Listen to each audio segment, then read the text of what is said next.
It's time for Talking Michigan Transportation, a podcast devoted to the conversations with people at the forefront of the ongoing mobility revolution. In the state that put the world on wheels, here's your host, MDOT Communications Director, Jeff Cranston. Hello and welcome again to Talking Michigan Transportation. Today I'm especially pleased to be talking with Lieutenant Governor Garlin Gilchrist, a great champion of all things mobility in Michigan. Recently, the Lieutenant Governor, just like Governor Whitmer, has been traveling the state to point out how decades of underinvestment have really taken a toll on state roads and bridges. And he's going to talk about that and what he's been learning along the way. And he's also going to talk about new mobility and how technologies are going to enhance mobility options for all of us, especially those who are underserved and particularly vulnerable. And he's also going to talk about his passion for public transportation and how that came to be.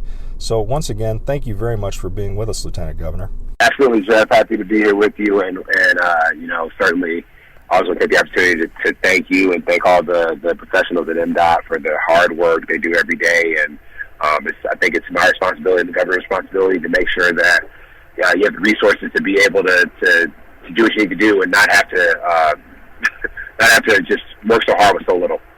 Well, and that's really what this is about. So on Tuesday, you got your first kind of up-close and personal tour of some of those trunk lines that really are falling into disrepair, and specifically you were in Greater Grand Rapids with Rick Albin of Channel 8 and got to see them and explain to him with Art Green, our Transportation Service Center manager in Grand Rapids, along for the ride to show you some of those trunk lines. What do you think you most got out of that maybe you kind of knew, but it really cemented it for you? Well, what was helpful for me to understand, I didn't really, obviously when you're driving, you can see when work has been done and you can see the patches, but the biggest thing was to understand, like, when you see a patch of a certain type, like, what the failure was that was being fixed, what was broken that was being corrected.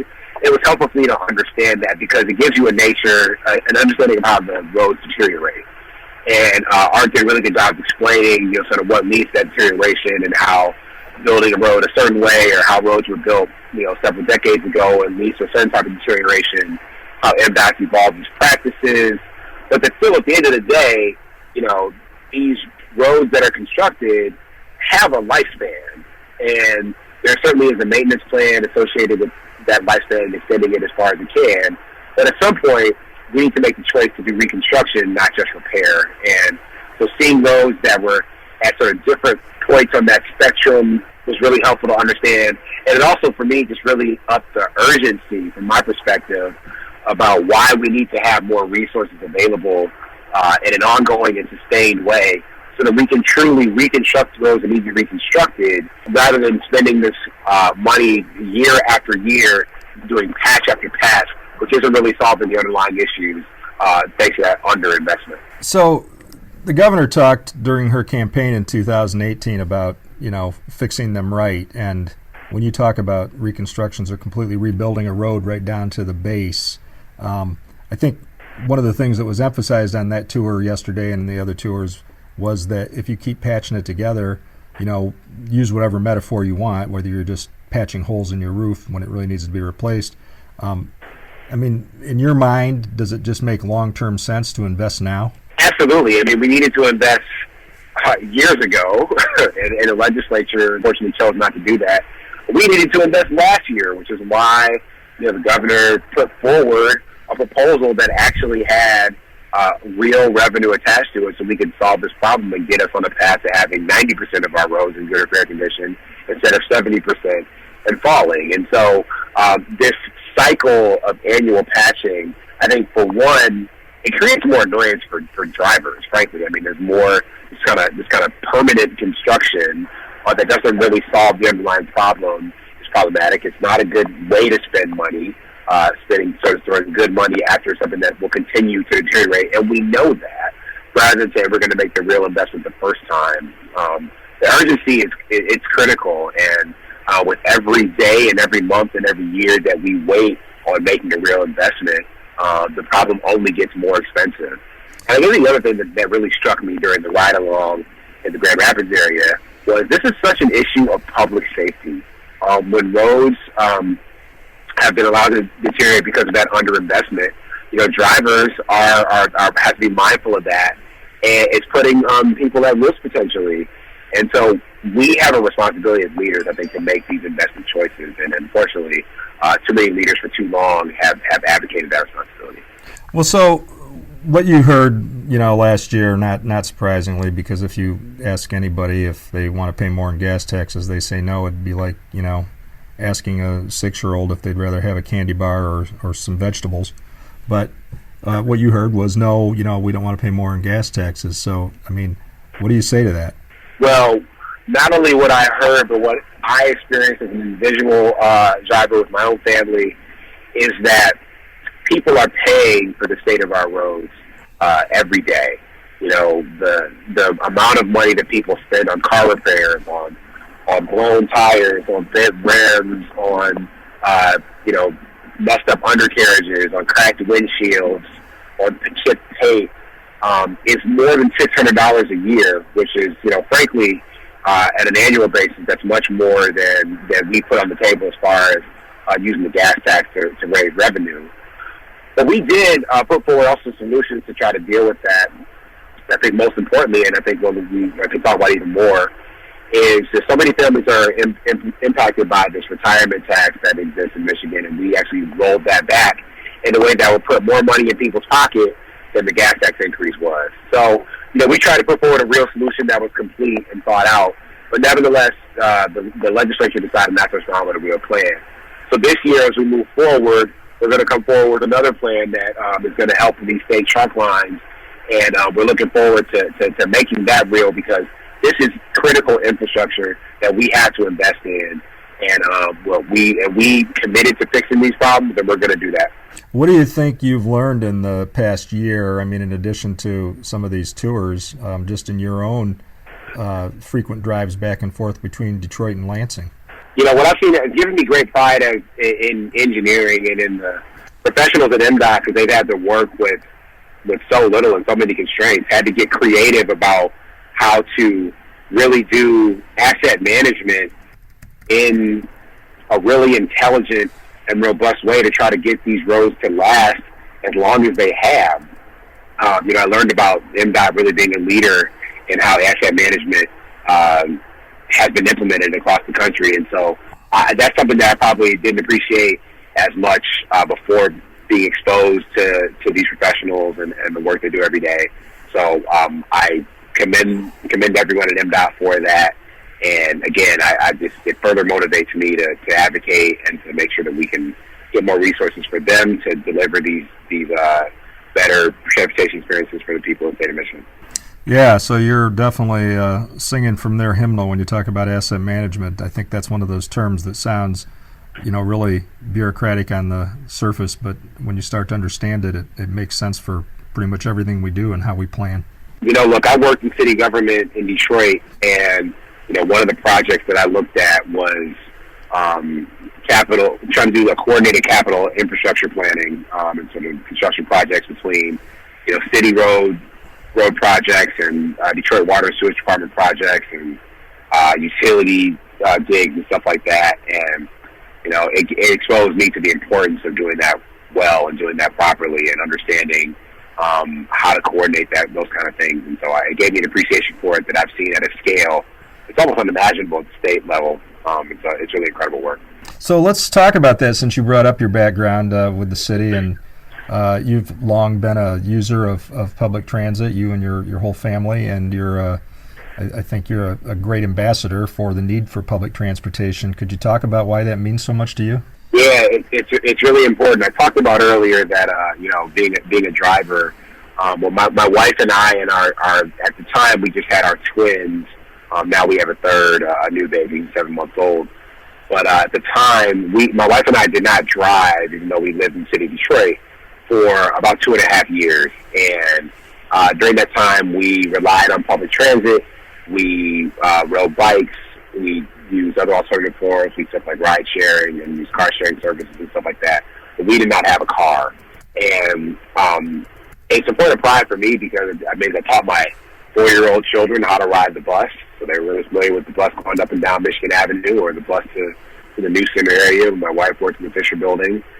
And I think having that type of infrastructure available and accessible, affordable, that would be reliable, is critically important to ensuring that people have access to the full experience of their community, for not just work, not just healthcare services, not just education, but also for fun and recreational activities, and being able to go see people who you care about and love and live in different parts of your community. And so I certainly believe that we need to make big investments in those, and certainly other parts of the country and parts of the world that have chosen to invest in that infrastructure, they have seen the fruits of that investment as far as really high-quality experiences for people who have chosen to live there. So do you see a time in your, near future where the city of Detroit really has that kind of connectivity with, perhaps bus rapid transit that links to New Center, that you can take the Q line and then you can connect, with the People Mover, or perhaps it'll be, a driverless shuttle, something like May Mobility is doing now for Dan Gilbert's employees, but something else that could be for the public as May Mobility does in the city of Grand Rapids. I mean,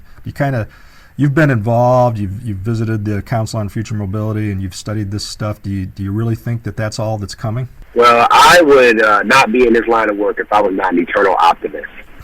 And, I absolutely believe that future is possible, and I think that folks are working through some of the political barriers to that, but I think it is undeniable that increasing the number of mobility options and increasing how convenient and affordable and safe and reliable they are, and increasing the places that those options can take people and can take things, is something that is critical to the successful future of not just the Metro Detroit community in southeastern Michigan, but it's critical to the success of the state of Michigan going forward.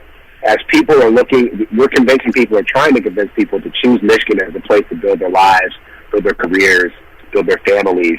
And having transportation infrastructure is a key component of quality of life when you're making life choices.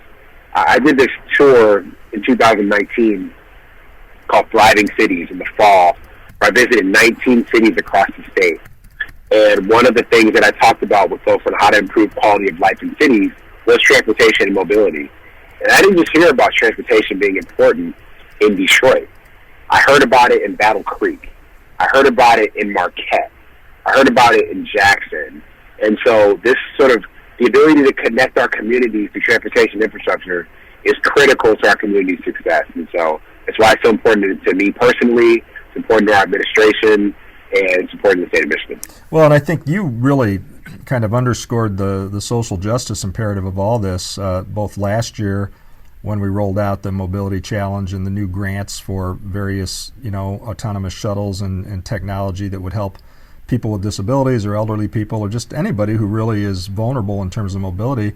And then to piggyback on that, you last week were able to announce what we're going to show off during the auto show this year at the North American International Auto Show in Detroit in June, with shuttles back and forth from the airport to the TCF Center, and also those that are just doing circulators downtown. So I think that future is exciting.